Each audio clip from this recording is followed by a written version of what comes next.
5 আগস্টের গণঅভ্যুত্থানের পর থেকেই গুজব ছড়িয়ে বাংলাদেশকে অস্থিতিশীল করতে চেষ্টা চালিয়ে যাচ্ছে ভারতীয় গণমাধ্যম।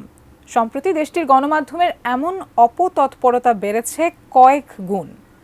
ফ্যাক্ট চেকিং প্রতিষ্ঠানের তথ্য বলছে গেল 12 আগস্ট থেকে 5 ডিসেম্বর পর্যন্ত ভুয়া খবর প্রচারের তালিকায় রয়েছে ভারতের অন্তত 49টি গণমাধ্যম। এই মুহূর্তে যে ব্রেকিং নিউজ এসেছে দেখাবো। এই মুহূর্তে যে ব্রেকিং নিউজ এসেছে, এটা যে কমেডি শো নয়, সংবাদ দেখে তা বোঝার কোনো উপায় নেই। দেখার পাশাপাশি শুনলে বোঝা যাবে এটাকে সংবাদ বলার কোনো সুযোগ নেই। অন্য সম্প্রদায়, অন্য গোষ্ঠীর কোন ধর্মীয় গুরুর সাথে আজ যদি এটা ভারতীয় অনেক গণমাধ্যমে এখন প্রতিদিনই এমন গল্প বানানো হচ্ছে বাংলাদেশকে নিয়ে। এ যেন বাংলাদেশের বিরুদ্ধে এক অপপ্রচার যুদ্ধ শুরু করেছে দেশটির বেশ কিছু গণমাধ্যম। গেল 5 আগস্টের গণ অভ্যুত্থানের পর থেকেই বাংলাদেশ নিয়ে নানা গুজব ছড়ানো শুরু করে ভারতীয় গণমাধ্যম। সম্প্রতি যেন একে অপরের সঙ্গে পাল্লা দিয়ে মিথ্যা তথ্য ছড়াচ্ছে দেশটির গণমাধ্যমগুলো।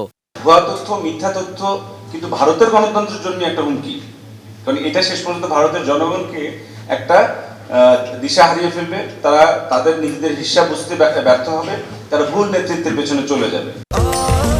স্বাস্থ্যকর অল টাইম ফ্যামিলি কেক, সব সময় অল টাইম হেলদি লাইফ। সংখ্যালঘুদের ওপর হামলা ও অত্যাচারের মিথ্যা তথ্য ছড়িয়ে সাম্প্রদায়িক দাঙ্গার উস্কানি দিয়ে আসছে এসব তথাকথিত সংবাদ মাধ্যম। এমনকি অন্তর্বর্তী সরকারের প্রধান উপদেষ্টা ডক্টর মোহাম্মদ ইউনূসকে নিয়েও হচ্ছে ক্রমাগত মিথ্যাচার। নানা বিষয়েই একের পর এক চলছে ভারতীয় গণমাধ্যমের প্রোপাগান্ডা।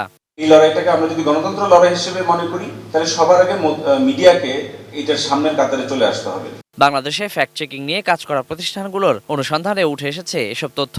হিউমার স্ক্যানারের তথ্য বলছে গেল 12 আগস্ট থেকে 5 ডিসেম্বর পর্যন্ত দেশটির বিভিন্ন গণমাধ্যমে প্রচারিত হয়েছে অন্তত 13টি ভুয়া খবর। এমন ভুয়া খবর প্রচারের তালিকায় রয়েছে ভারতের অন্তত 49টি গণমাধ্যম। শিলিগুড়ি করিডোরে ওয়ালিউল সাকিব, এটিএন নিউজ, ঢাকা।